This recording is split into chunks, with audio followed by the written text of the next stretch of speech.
ഹൈക്കോടതി ഉത്തരവിന് പിന്നാലെ DMOമാരുടെ സ്ഥലംമാറ്റ ഉത്തരവ് സർക്കാർ സ്റ്റേ ചെയ്യും. സ്ഥലംമാറ്റത്തിന് മുമ്പുണ്ടായിരുന്നതുപോലെ ഉദ്യോഗസ്ഥർ തുടരണമെന്ന നിർദ്ദേശം നൽകും. ഉദ്യോഗസ്ഥരുടെ ഭാഗം കേട്ട ശേഷം 1 മാസത്തിനകം അന്തിമ തീരുമാനമെടുക്കും. MG പ്രതീഷ് ചേരുന്നുണ്ട് തിരുവനന്തപുരത്ത് നിന്ന് വിശദാംശങ്ങളുമായി. പ്രതീഷ, ഈ കോഴിക്കോട്ടെ DMO സ്ഥലം മാറ്റം അത് നിയമ നടപടികളിലേക്ക്, അത് ട്രൈബ്യൂണലിലേക്ക് പോകുന്നു, പിന്നീട് ഹൈക്കോടതിയിലേക്ക് പോകുന്നു, ഹൈക്കോടതിയുടെ ഉത്തരവ് വരുന്നു. ഈ ഘട്ടത്തിലാണോ കൂടുതൽ പ്രശ്നങ്ങൾ അല്ലെങ്കിൽ ആശയക്കുഴപ്പങ്ങൾ ഉണ്ടാവാതിരിക്കാൻ സർക്കാരിൻ്റെ ഒരു ഇടപെടൽ?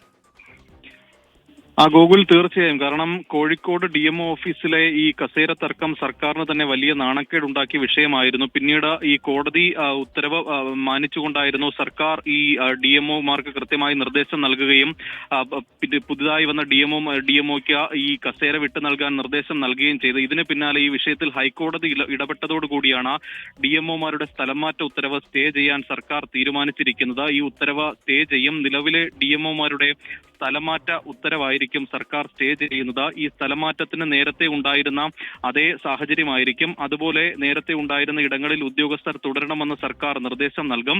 കൊല്ലം, എറണാകുളം, കോഴിക്കോട്, കണ്ണൂർ ജില്ലകളിലാണ് DMOമാരെ സ്ഥലമേറ്റിയത്. മറ്റ് 3 ഇടങ്ങളിലെ ഉദ്യോഗസ്ഥരെയും നേരത്തെ മാറ്റിയിരുന്നു. ഇതാണ് സർക്കാർ താൽക്കാലികമായി മരവിപ്പിക്കുന്നത്. 1 മാസത്തിനകം ഉദ്യോഗസ്ഥരുടെ വിശദീകരണം കൂടി കേട്ട ശേഷമായിരിക്കും ഇക്കാര്യത്തിൽ തുടർ നടപടി ഉണ്ടാകുന്നത്. അതിനുശേഷം സർക്കാർ വീണ്ടും പുതിയ ഉത്തരവ് ഇറക്കുമെന്നതാണ് നമുക്ക് മനസ്സിലാക്കാൻ കഴിയുന്ന കാര്യം. മേലുദ്യോഗസ്ഥർക്ക് ഇതിനോടകം തന്നെ ഇതുമായി ബന്ധപ്പെട്ട നടപടികൾ സ്വീകരിക്കാൻ സർക്കാർ നിർദ്ദേശവും നൽകിയിട്ടുണ്ട്. ഗോകുൽ, ശരി. ഏതായാലും കോഴിക്കോട്ടെ കസേരകളിയുടെ നാണക്കേട്, അതിന് പിന്നാലെയാണ് ഹൈക്കോടതിയുടെ ഉത്തരവ് വരുന്നത്. ഇപ്പോൾ സർക്കാരിന് ഇടപെടലുണ്ടാകുന്നു. സ്ഥലം മാറ്റ ഉത്തരവ് സ്റ്റേ ചെയ്യാനാണ് സർക്കാരിൻ്റെ ഇപ്പോഴത്തെ തീരുമാനം.